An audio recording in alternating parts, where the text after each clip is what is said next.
Hello everyone, welcome to વિભૂતિસ cooking corner. આજે આપણે બનાવીશું ધાબા સ્ટાઇલ દૂધીના કોફતાનું પંજાબી સબ્જી બનાવીશું. મારી રેસિપીઓને લાઇક કરી તમારા ફ્રેન્ડ્સ એન્ડ ફેમિલીમાં શેર કરજો અને મારી ચેનલને હજી સુધી સબસ્ક્રાઇબ ના કરી હોય તો પ્લીઝ સબસ્ક્રાઇબ કરજો ને બાજુમાં આવેલું બેલ આઇકન બટનને પ્રેસ કરજો જેથી નવી નવી રેસિપીના નોટિફિકેશન તમારા સુધી મળી રહે. તો ચાલો રેસિપી બનાવવાનું શરૂ કરીએ. ધાબા સ્ટાઇલ દૂધીના કોફતાની પંજાબી સબ્જી બનાવવા માટે અહીં સૌથી પહેલાં 1 નંગ જેટલી મેં દૂધી લીધી છે. અહીં દૂધી એકદમ કૂણી હોય, અંદરથી બિયા વગરની હોય તેવી જ દૂધી પસંદ કરવાની અને દૂધીને કટ કરીને થોડી ટેસ્ટ કરી લેવાની. જો ઘણીવાર દૂધી કડવી પણ હોતી હોય છે તો એવી રીતના દૂધીને ટેસ્ટ કરી અને તમારે પસંદ કરવાની છે. હવે અહીંયા મેં દૂધીને વચ્ચેથી કટ કરી લીધી છે અને હવે એને છાલ કાઢી લઈશું.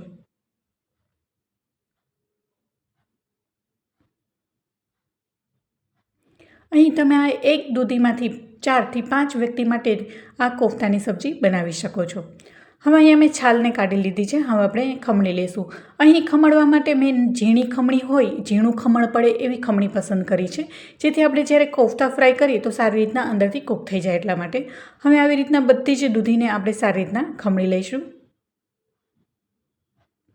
હવે દૂધી છે એ ખમણાઈ ગઈ છે. હવે એમાં થોડું એવું મીઠું નાખી અને 5 મિનિટ કે 10 મિનિટ માટે એને સાઈડમાં રહેવા દઈશું. હવે એને ચમચીની મદદથી સારી રીતના મિક્સ કરી લઈશું. અને દૂધીમાં પણ ઘણું માત્રામાં પાણી હોય છે તો જ્યારે આપણે આ મીઠું નાખીને એડ કરીશું તો જેટલું પણ પાણી હશે એ નીકળી જશે. હવે અહીંયા મેં 2 નંગ જેટલા મીડિયમ સાઇઝના ટામેટાં લીધા છે, 2 નંગ જેટલી ઝીણી સમારેલી ડુંગળી લીધી છે. હવે એની પ્યુરી બનાવી લઈશું. તો તમે જોઈ શકો છો પ્યુરી બનીને રેડી થઈ ગઈ છે. અને દૂધીનું ખમણીને પણ આવી રીતના મેં સાઈડમાં રાખ્યું હતું, એ સારી રીતના મીઠું છે એ મિક્સ થઈ ગયું છે. હવે હાથ વડે આવી રીતના બધું જ પાણી એમાં રહેલું બધું છે એને નીચવી અને આવી રીતના અલગ કરી લઈશું. આવી રીતના એનું દૂધીનું જ્યુસ કાઢવાનું કારણ એ જ છે જેથી આપણે કોફતા બનાવીએ ત્યારે મસ્ત બોલ શેપમાં બનીને તૈયાર થશે એટલા માટે. હવે જે દૂધીનું આ જ્યુસ છે એને આપણે ફેંકવાનું નથી, જ્યારે આપણે ગ્રેવી બનાવીએ ત્યારે તેમાં યુઝ કરી લઈશું. હવે અહીંયા મેં 1 બાઉલ જેટલો ચણાનો લોટ લીધો છે અને આપણે એમાં જેટલો ચણાનો લોટ જોઈએ એટલો એમાં એડ કરીશું. ત્યારબાદ 1 ચમચી જેટલી આદુ અને મરચાંની પેસ્ટ, 1/4 ચમચી જેટલી હળદર પાવડર, 1 ચમચી ધાણા જીરું પાવડર, 1 ચમચી કાશ્મીરી લાલ મરચું પાવડર, અડધા ચમચી જેટલો ગરમ મસાલો, 1 ચમચી જેટલા ઝીણી સમારેલી કોથમરી અને અડધા નંગ જેટલો લીંબુનો રસ એડ કરીશું.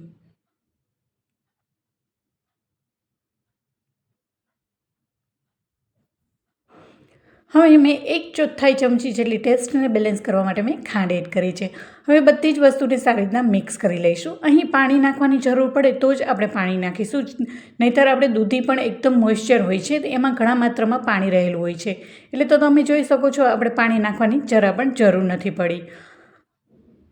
એ થોડોક એવો મને ચણાના લોટની જરૂર લાગી એટલે સાઈડમાં બાઉલમાં આપણે જે થોડોક ચણાનો લોટ રાખ્યો હતો તેમાં એડ કરી દઈશું. હવે તમે જોઈ શકો છો હવે તેલવાળો મેં હાથ કર્યો છે અને આવી રીતના બધા જ કોફતાના આવી રીતના બોલ્સ બનાવી લઈશું.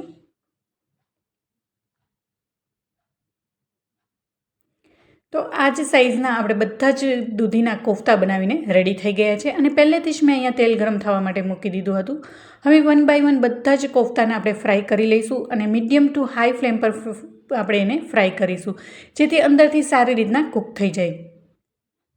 અને એકદમ ઉકળતું તેલ હોય તેવું ન હોવું જોઈએ, તેનાથી ઉપરથી લાલ થઈ જશે અને અંદરથી કોફતા છે એ કાચા રહી જશે. એટલે મીડિયમ ટુ હાઈ ફ્લેમ પર ફ્રાય કરવાથી એ અંદર સુધી સરસ રીતના કૂક થઈ જશે. હવે બીજી સાઈડને પણ આવી રીતના પલટાવી લઈએ, તમે જોઈ શકો છો. અને એકદમ ડાર્ક બ્રાઉન કલર આવે ત્યાં સુધી આપણે કોફતાને ફ્રાય કરીશું. અને આ કોફતા આવી રીતના જ ખાવામાં પણ એટલા ટેસ્ટી લાગે છે. અને જે બાળકો દૂધી ના ખાતા હોય તો તેને આવી રીતના દૂધીના કોફતા બનાવીને ખાશો તો એને ખ્યાલ પણ નહીં આવે કે આ દૂધીના કોફતાની સબ્જી છે. અને પંજાબી સબ્જી હોય એટલે બાળકોને તો ભાવે જ ખરી. હવે આપણે કોફતા છે મસ્ત ગોલ્ડન કલરના થઈ ગયા છે, ફ્રાય થઈ ગયા છે. હવે એને એક પ્લેટમાં કાઢી લઈશું. તો તમે જોઈ શકો છો મસ્ત એવા બધા જ કોફતા ફ્રાય થઈને રેડી થઈ ગયા છે. અંદરથી મસ્ત એવા પોચા આપણે રૂ જેવા આ કોફતા બનીને તૈયાર છે. હવે આપણે ગ્રેવી રેડી કરી લઈશું. હવે અહીંયા એ જ કઢાઈમાં મેં 8 થી 10 નંગ જેટલી ચમચી જેટલું મેં તેલ એડ કર્યું છે અને થોડુંક આગળ પડતું તેલ લેવાનું છે. હવે તેલ ગરમ થઈ ગયા બાદ 1/2 ટીસ્પૂન જેટલું જીરું, 1 નંગ તમાલપત્ર, 2 નંગ જેટલા લવિંગ, તજ અને એલચી નાખી અને સારી રીતના સાતળી લઈશું. આ ખડા મસાલાથી જ આ પંજાબી સબ્જીનો ખૂબ જ સારો એવો ટેસ્ટ આવે છે. હવે 1/4 ચમચી જેટલી હિંગ, 1 ચમચી જેટલી મેં લસણની પેસ્ટ નાખી છે અને 1 ચમચી જેટલી આદુ મરચાંની પેસ્ટ નાખી છે. હવે સારી રીતના એની કચાશ દૂર થાય ત્યાં સુધી એને સાતળી લઈશું. હવે આદુ મરચાંની કચાશ દૂર થઈ ત્યાં સુધી મેં સાતળી લીધું છે. હવે આપણે ડુંગળી અને ટામેટાની જે ગ્રેવી બનાવી હતી તેમાં એડ કરી લઈશું અને સારી રીતના મિક્સ કરી લઈશું. ત્યારબાદ તેમાં મસાલા નાખીશું. તો મસાલામાં મેં 1/4 ચમચી જેટલી હળદર, 1 ટેબલસ્પૂનથી જેટલુંથી થોડુંક વધારે કાશ્મીરી લાલ મરચું પાવડર, 1 ચમચી જેટલું ધાણા જીરું પાવડર ને સારી રીતના ચમચાની મદદથી મિક્સ કરી લઈશું. અને તમે કોઈ પણ પંજાબી સબ્જી બનાવતા હોય, ગ્રેવીને સારી રીતના વ્યવસ્થિત કૂક કરેલી હશે તો તમારી સબ્જી છે એકદમ ખૂબ જ ટેસ્ટી બનીને તૈયાર થશે. હવે તેલ છૂટું પડે ત્યાં સુધી એને કૂક થવા દઈશું. ત્યારબાદ આમાં જે દૂધીનો જ્યુસ હતું એ આપણે એ ગ્રેવીમાં એડ કરી દઈશું, એટલે આપણે બીજા પાણીની જરૂર નહીં પડે. હવે આપણે જે લોટમાં આપણે કોફતા બનાવ્યા હતા તે ચણાના લોટનું મિશ્રણમાં 1 ગ્લાસ જેટલું મેં પાણી નાખ્યું છે. તેનાથી ગ્રેવી છે એ ઠીક થશે. હવે તેમાં એડ કરી અને સારી રીતના મિક્સ કરી લઈશું. હવે તેને 2 થી 3 મિનિટ માટે ઢાંકણ ઢાંકી અને ગ્રેવીને તેલ છૂટું થાય ત્યાં સુધી સારી રીતના એકદમ વ્યવસ્થિત રીતના કૂક કરી લઈશું. હવે 2 મિનિટ બાદ તમે જોઈ શકો છો ગ્રેવી છે એકદમ સારી રીતના ઉકળી ગઈ છે અને જે આપણે ચણાના લોટવાળું પાણીવાળું મિશ્રણ નાખ્યું હતું તેનાથી ગ્રેવી પણ ઠીક થઈ ગઈ છે. હવે આપણે ગ્રેવીના ભાગનું સ્વાદ પ્રમાણે મીઠું નાખીશું. ત્યારબાદ મેં હાફ બાઉલ જેટલું મેં દહીં લીધું છે. અહીં એકદમ થીક દહીં હોય તેવું જ પસંદ કરવાનું છે અને મેં મોડું દહીં લીધું છે. હવે દહીંથી આ કોફતામાં ગ્રેવીવાળી સબ્જીમાં ટેસ્ટ ખૂબ જ સરસ એવો આવે છે અને જો તમને દહીંનો ટેસ્ટ ન ભાવે તો સ્કીપ પણ કરી શકો છો. હવે ચમચાની મદદથી દહીંને સારી રીતના ગ્રેવીમાં મિક્સ કરી લઈશું. ત્યારબાદ આપણે ફ્રાય કરેલા કોફતા છે તેમાં એડ કરી દઈશું. હવે તેમાં 1 ચમચી જેટલી મેં કસૂરી મેથી લીધી છે અને કસૂરી મેથીને હાથ વડે આવી રીતના ક્રશ કરી અને તેમાં એડ કરીશું.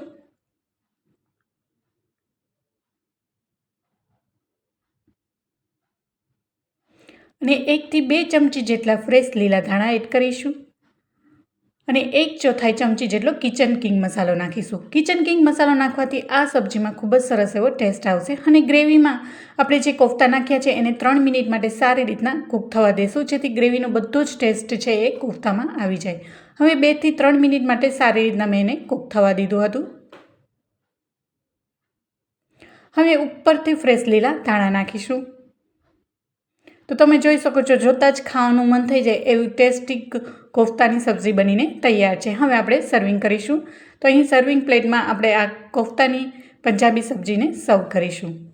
તો ખૂબ જ ટેસ્ટી અને ચટપટું આપણું સબ્જી બનીને તૈયાર છે અને આ સબ્જીને તમે રોટલી, પરાઠા કે ઇવન રાઈસ સાથે પણ ખાઈ શકો છો, એટલું ટેસ્ટી લાગે છે. અને ઉપરથી ફ્રેશ લીલા ધાણા નાખી અને ડેકોરેશન કરીશું. તો જોતાં જ ખાવાનું મન થઈ જાય એવું ટેસ્ટી ધાબા સ્ટાઇલ દૂધીના કોફતાનું પંજાબી સબ્જી બનીને તૈયાર છે. તો કેવી લાગી રેસીપી મને જરૂરથી જણાવજો. મારી રેસીપીઓને લાઇક કરી તમારા ફ્રેન્ડ્સ એન્ડ ફેમિલીમાં શેર કરજો અને મારી ચેનલમાં નવા આવ્યા હોય અને હજી સુધી સબસ્ક્રાઇબ ના કરી હોય તો પ્લીઝ સબસ્ક્રાઇબ કરજો ને બાજુમાં આવેલું બેલ આઇકન બટનને પ્રેસ કરજો, જેથી નવી નવી રેસીપીના નોટિફિકેશન તમારા સુધી મળી રહે. Thank you for watching.